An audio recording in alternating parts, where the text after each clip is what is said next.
के साथ बीजेपी से नेता शांत प्रकाश जाटव जी जुड़े हैं, तो वहीं पीडीपी से मोहम्मद अनायत जुड़ चुके हैं और रक्षा विशेषज्ञ के तौर पर हमारे साथ संत पाल राघव जी जुड़े हैं। आप सभी विशेष मेहमानों का हमारे इस खास कार्यक्रम में स्वागत है। सर, आज हम बात कर रहे हैं जम्मू कश्मीर में होने वाले चुनाव और उससे जुड़ी तैयारियों की। तो सबसे पहला सवाल मेरा जाटव साहब आप ही से है कि आखिर अब तो चुनाव कराने की घड़ी आ गई है। क्या यह चुनाव कराने की जो फोर्स थी सुप्रीम कोर्ट की तरफ से कि 30 सितंबर तक आपको चुनाव करा लेने हैं, क्या इसीलिए अब कमोवेश आपको कराना पड़ रहा है? क्योंकि आपने तो सर टालने की भरसक प्रयास की ही थी चुनाव को, क्योंकि जितने लंबे समय तक इसे टाला जा सके, वरना लोकसभा चुनाव सर सबसे मुफीद समय समझा जा रहा था। आपकी पहली प्रतिक्रिया? देखिए, जम्मू कश्मीर का अगर हम पिछला 30 साल का इतिहास देखें तो जम्मू कश्मीर में जो हालात थे उस हिसाब से सावधानी बरतने की आवश्यकता थी। वहाँ के आवाम के साथ में जो भी घटनाएं उन लोगों को पेश आई उनको उससे निजात दिलाई गई। जिस तरीके से जो कुछ कॉन्स्टिट्यूशन में प्रावधान 370-35 में परिवर्तन करने की आवश्यकता थी वो करा गया और वो सब चीजें जो उस घाटी को कहीं ना कहीं बदहाल किए हुए थी उससे भारतीय जनता पार्टी ने वहाँ की जो जनता है उसको मुक्त करा। आज जिस तरीके के हालात वहाँ पर हैं, मैं समझता हूँ कि एक दौर था जिस वक्त में आतंकवाद अपने पूरे चरम पर था। तमाम जगहों पर जो है गोलीबारी और आतंकवादी गतिविधियां होती थी और प्रतिदिन जो है जिस तरीके से जम्मू और मतलब कश्मीर रीजन में आप देखें दोपहर 1 बजे नमाज के बाद में वो सरकारी वाहनों पर पथराव और इस तरीके के हालात कितने महीनों तक जो है कश्मीर बंद रहा और उस कारण से जो हालात पैदा हुए थे वो भारतीय जनता पार्टी के कारण से आज वो खूबसूरत बदहाली से खूबसूरती की ओर जो है कश्मीर बढ़ रहा है। सर वाकई आपको लगता है? मैं हैरान हूँ सर, मैं आपको इसलिए टोक रहा हूँ, वरना मैं आपको अभी बोलने देता। मैं इसलिए टोक रहा हूँ सर, आपने आतंकवाद की ओर इशारा किया कि अब आतंकवाद उस वक्त चरम पे था, अब नहीं। सर बीते 32 महीने में 48 जवानों ने अपनी शहादत दी है। पुंछ, डोडा, राजौरी, आप किसी भी जगह की बात करें, विगत 1 से 2 महीने पहले जिस प्रकार की आतंकवादी गतिविधियां चल रही हैं, क्या इसे आप चरम पर नहीं मानते हैं? और क्या उसी का हवाला देके आप समझते हैं कि ये मुफीद समय है चुनाव कराने का? यदि 30 सितंबर तक डेडलाइन नहीं होती, आपने करवाते चुनाव? देखिए उससे पहले आपने देखे थे हालात, उससे ज्यादा मतलब थे तो अभी ठीक है। और जाहिर सी बात है कि एक दिन में सब कुछ ठीक नहीं होता, मगर जिस तरीके से ठीक हुआ ये अपने आप में जो है ना काबिल तारीफ है।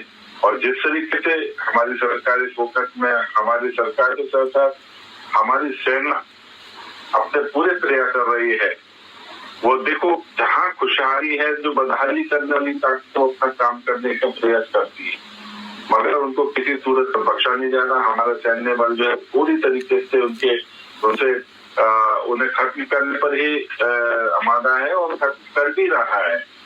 उसमें हमारे जवान शहीद हो रहे हैं, ये दुर्भाग्य की बात है।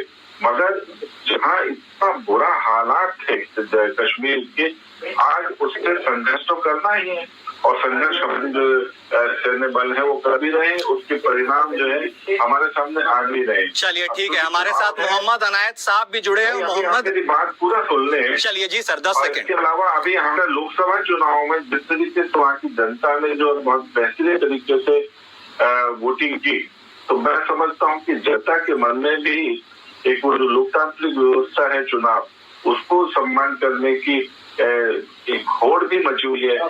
तो मैं समझता हूँ कि जनता ही सब आतंकवाद से लड़ने में सक्षम भी होगी। सैन्य बलों के साथ साथ जनता का भी हमें समर्थन मिल रहा है, इसलिए इस चुनाव को करने में मैं समझता हूँ कि कोई परेशानी नहीं है। चलिए ठीक है, मोहम्मद अनायत साहब, ओपनिंग स्टेटमेंट आपसे भी ले लेते हैं। सुना आपने नेता बीजेपी को कह रहे हैं, आपका रुख कर लेते हैं। तो अब अगले हफ्ते मुख्य चुनाव आयुक्त वहां जाने वाले हैं अपने दोनों सहयोगियों के साथ। स्वाभाविक सी बात है, तमाम राजनीतिक पार्टियों के लोगों के साथ उनकी भी मुलाकात होगी। ऐसे में बीजेपी के नेता कौन सा अपना पक्ष रखेंगे मुख्य चुनाव आयुक्त के समक्ष? अजीत, मैं तेरे को भेज रहा हूँ। देखिए, सही मायने में जो चुनाव आयुक्त वहां पर जा रहे हैं तो वहां पर सुरक्षा बलों के साथ गए, प्रशासनिक अधिकारियों के साथ में इस प्रकार से चर्चा करने के लिए, ताकि वहां पर चुनाव का माहौल और जो स्वाभाविक बात है कि कुछ गतिविधियां मैंने देख रहा था कि ट्रांसफर पोस्टिंग का भी इशू है, जो लोग पिछले 3 वर्षों से वहां पर हैं उनको भी वहां से तबादले पे जो भी औपचारिकताएं एक अच्छा स्वच्छ मतदान किया जाए उसके लिए तैयारी करने के लिए वो जा रहे हैं। यहाँ पर भाजपा अपना पक्ष क्या रखेगा ऐसा नहीं है, वो प्रशासनिक अधिकारी है तो प्रशासन और सुरक्षा बलों के साथ की बातचीत करना, किस प्रकार से वहां पर चुनाव को मैनेज करना है। सर आपका मनोबल तो हाई है ना, लोकसभा चुनाव के जो नतीजे आए थे उससे विधानसभा चुनाव में जो आप बढ़ रहे हैं उसके तरफ, आपके मनोबल पर कोई असर पड़ा है या इंटैक्ट है? देखिए, हमारा मनोबल जिस दिन हमने 370 हटा दिया और 35 हटा दिया उस दिन हमारा मनोबल चरम पर था, क्योंकि हम केवल इसी काम के लिए, क्योंकि हमारा एक ही मकसद हमारे मैनिफेस्टो में था कि हम जो है वहां से ये जो अपवाद हैं पिछले 1947 से जो मिले हुए हैं उसे हम इस घाटी को मुक्त करेंगे और वो हमने कर दिया। अब कौन जीतता है कौन हारता है, जनता किसको पसंद करती है, हम वहां पर एक शासन दे चुके हैं, दे दिया है। अब कौन किसको चुनना है वो वहां की जनता के बीच में कौन प्रत्याशी खड़ा हो रहा है वो अपना विवेक तो उसका। भारतीय जनता पार्टी अपने तरीके से काम कर रही है, वहां पर अगर हमें मौका मिलता है तो हम बेहतरीन डेवलपमेंट इस तरीके से देश के दूसरे प्रदेशों में हम कर रहे हैं, उसी प्रकार से वहां पर जो है वो कुछ शुरू करेंगे, जारी रखेंगे। और अगर मैं समझता हूँ कि वहां की जनता को यह महसूस होता है कि जिस तरीके से दूसरे राज्यों में भारतीय जनता पार्टी मोदी जी के नेतृत्व में अच्छा काम कर रही है, वहाँ की जनता जो है हमें मौका देगी। सर 2016 में आपने अलायंस किया था पीडीपी के साथ, आपके साथी बैठे हुए हैं, क्या लगता है इस बार मामला फंसेगा तो फिर अलायंस की ओर बढ़ेंगे या फिर बीजेपी को अपने दम पर आपको लगता है पूर्ण बहुमत? देखिए, 2016 से पहले का जो जम्मू कश्मीर था वहां पर स्थितियां बिल्कुल अलग थी और हम ऐसी बात है क्योंकि हमें उस जनता के बीच में जाना था और जनता के बीच में जाकर के जो कमियां हैं उन सब चीजों का आकलन करना था और इस कारण से हमने पीडीपी के साथ में समझौता किया था।